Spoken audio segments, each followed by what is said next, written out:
Bon, ça y est, aujourd'hui, hier on était en mode été, puis là on est en mode hiver. C'est normal, c'est la météo d'aujourd'hui. Catastrophique, je sais que je vais faire peut-être quoi, 1 kWh, même pas, donc je verrai bien. C'est catastrophique en production. Mais là j'ai pu récolter pas mal d'eau, comme ça je vous montre que dans des journées où il pleut, bah, je profite de récupérer de l'eau. Et ensuite bah, je produis de l'eau potable après par la suite en automatique, comme je l'avais montré dans une vidéo. Bon, avec un temps comme ça, directement, bah, j'ai mis la lampe toute la journée. Parce que franchement, même si tu as la baie vitrée, tu vois rien. Donc là, au matin, à 11 h, bah, en fait, je fais du 220 Wh. Comme vous pouvez le voir, il est quasiment 11 h 30. Voilà, 220 Wh. Bon, bah, ça rembourse le réfrigérateur et l'ampoule. Et voire d'autres appareils, donc 53,4. Là, la priorité, c'est de recharger, d'avoir au moins des 80-90%. Voilà, et ensuite, je tape quand même 103 watts. Donc là, ça fait que d'augmenter et c'est très bien. Parce que ce matin, j'étais à 40-50 watts. Je peux te dire que ça fait un peu peur. Mais au final, grâce à mes 6 panneaux, comparé à avant, j'avais que 4. Bah en fait, ça renforce énormément le fait d'avoir 2 panneaux en plus. Tout de suite, ça renforce. Donc voilà, sinon, stable à 100-105 watts, un truc comme ça. Donc franchement, très bien. Ça me permet de bien renforcer la batterie, c'est-à-dire de la recharger toute la journée. 230 Wh, c'est cool. Bon, sinon, c'est aussi une journée où j'ai pu atteindre officiellement mes 40 euros d'électricité. Donc ça, c'est vraiment super, c'est cool.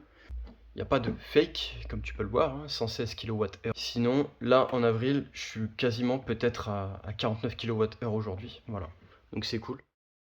Bon voilà, niveau stockage d'eau, bon bah j'ai de quoi faire du coup.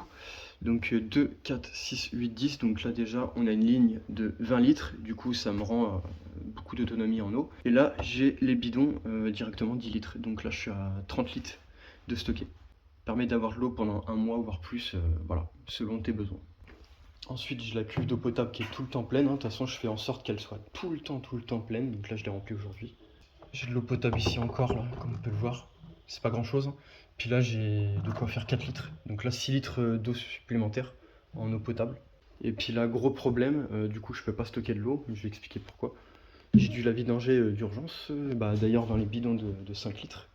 Là j'avais stocké au moins 10 litres, un truc comme ça. J'avais stocké quand même pas mal, ou peut-être 5 ou 10 litres, un truc comme ça. J'avais stocké beaucoup d'eau et là je vois que ça coule, ça arrête pas.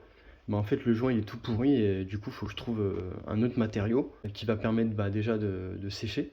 Parce que là tu as l'impression, en fait tu mets ton doigt, c'est mou, c'est même pas sec. Et là tu vois je déforme le joint et en fait t'as rien de sec, t'as rien de fait quoi. Genre le joint il tient à 2-3 litres c'est tout quoi. Et après tu vas plus loin, la pression est plus forte, il n'y a aucun joint quoi. Tu vois au final ce joint il est pas très bien. C'est pas un truc de fou. Mais il faut que je trouve un autre matériau qui sèche et qui est plus fort. Et vraiment, là, ça va être du joint. Bon, c'est pas grand chose, mais bon, tant que j'ai du stockage dans les bouteilles, c'est bon. Et les 2 bidons, c'est parfait, j'ai rien à dire. Ça, c'est que du bonus, la station de filtrage, et puis c'est tout, quoi. Avec stockage, bien sûr.